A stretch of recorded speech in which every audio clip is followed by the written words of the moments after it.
Patrick Frazee remains the lone suspect in the disappearance and murder of his fiancée, Kelsey Barrett. Frazee's attorneys had until 11:59 Monday night to file paperwork if they thought there was someone else who could have killed Barrett.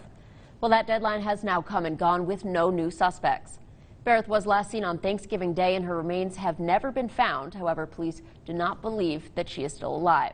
Frazee's ex-girlfriend told investigators that he confessed to killing Barrett and even detailed how he did it.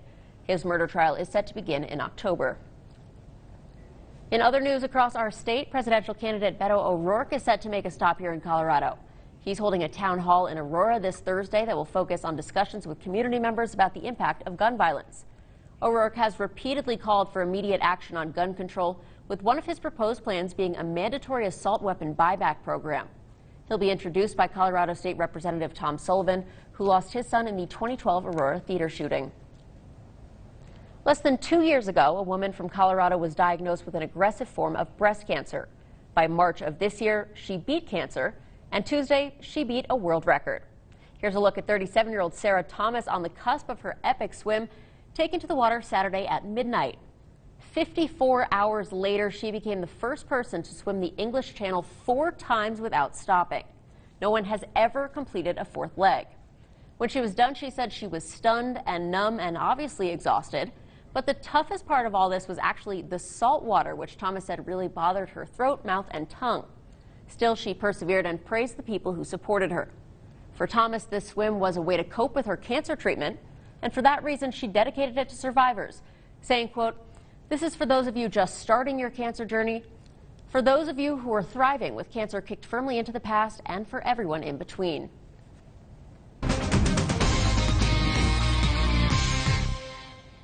Scientists say climate change is increasing the intensity and frequency of heavy rainstorms.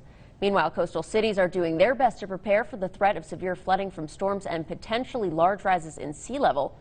Nikki Batiste toured 2 communities that are turning to nature for help. On the edge of New York's East River is an urban oasis, Hunters Point South Park. There are rows of seasonal plants, waves lapping at the shore, winding paths, and breathtaking views.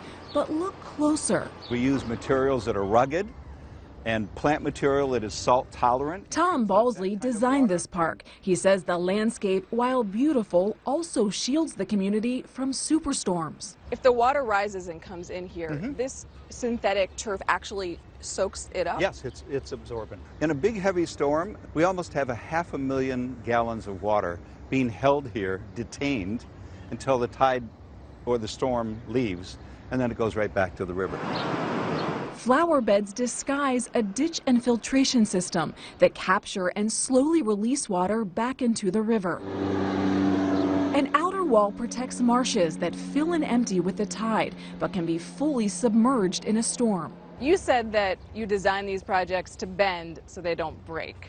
What's that philosophy? Well, that's, in a way, that's what resilience is, isn't it? It can take those storms, it can take the hit, but you know it's going to bounce back. Just over 100 miles south, the community of Southbridge in Wilmington, Delaware, isn't only battling superstorms. Down here, this was totally underwater. They're battling every storm. When it rains and the Christiana River water rises above the floodgate cannot open.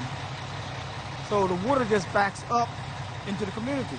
Neighborhood activists Marvin Thomas and Marie Reed have lived in this waterlogged community most of their lives. What do you remember from your childhood? Not sleeping the night it rained.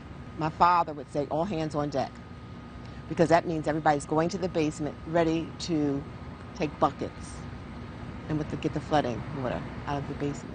After decades of pushing for change, they may finally see some relief. This summer, the city broke ground on the South Wilmington Wetlands Park, a project designed to stop the flooding in much of the community. And we'll accomplish that by putting a series of new stormwater pipes in the roads throughout the Southbridge community. Those pipes will divert water into this wetland park and eventually to the channels, where it'll circulate and then move into the Christina River. But this hard-fought victory only solves flooding for roughly 2/3 of the neighborhood. Do you think if this were a wealthy white community that you would have had change decades ago? Yes. See, Marvin will smile at you. Marie's going to tell you, yes, I do. It would have been rectified a long time ago. When did you start thinking about this? Back in the 70s. When Superstorm wasn't really on our minds or something we were conscious of. How did you have that foresight? I lived here. Wilmington city planners say they hope to fix the remaining flooding in Southbridge with a future wetlands project. They're also joining cities across the country by looking at ways to protect their communities from longer-term concerns like sea level rise. Nikki Batiste, CBS News, Long Island City, New York.